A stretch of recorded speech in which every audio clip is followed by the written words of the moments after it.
In 1995, I granted an interview with a newspaper in Singapore. The young female reporter was on time, and the interview got underway immediately. We sat in the lobby of a luxurious hotel, sipping coffee and discussing the purpose of my visit to Singapore.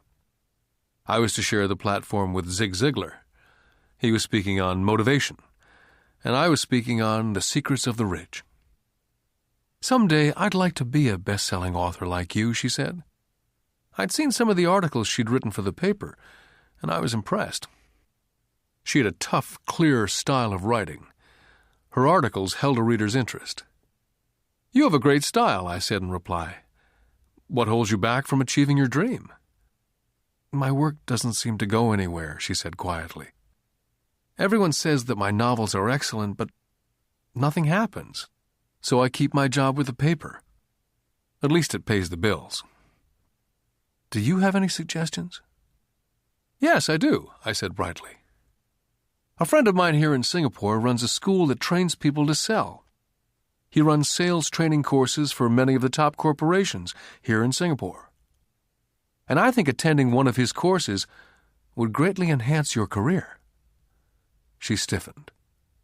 "Are you saying that I should go to school to learn to sell?" I nodded. "I have a master's degree in English literature. Why would I go to school to learn to be a salesperson? I'm a professional." She was now packing her briefcase forcibly. The interview was over.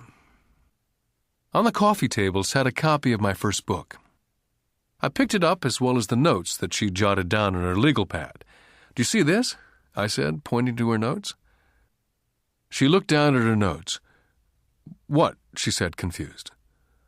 Again, I pointed deliberately to her notes. On her pad, she'd written, "Robert Kiyosaki, best-selling author."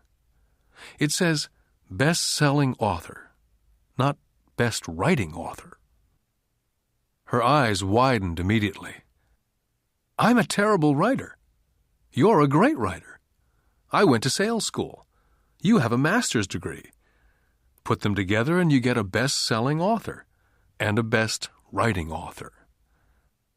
Anger flared from her eyes. "I'll never stoop so low as to learn how to sell. People like you have no business writing. I'm a professionally trained writer, and you're a salesman. It's not fair." The rest of her notes were put away, and she hurried out through the large glass doors into the humid Singapore morning. At least she gave me a fair and favorable write-up the next morning. The world is filled with smart, talented, educated, and gifted people. We meet them every day. They're all around us. I'm constantly shocked at how little talented people earn. I heard the other day that less than 5% of Americans earn more than $100,000 a year. I've met brilliant, highly educated people who earn less than $20,000 a year.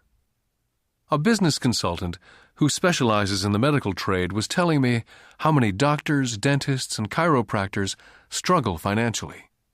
All this time, I thought that when they graduated, the dollars would pour in. It was this business consultant who gave me the phrase, "They are one skill away from great wealth." What this phrase means is that most people need only to learn and master one more skill, and their income would jump exponentially. I have mentioned before that financial intelligence is a synergy of accounting, investing, marketing, and law.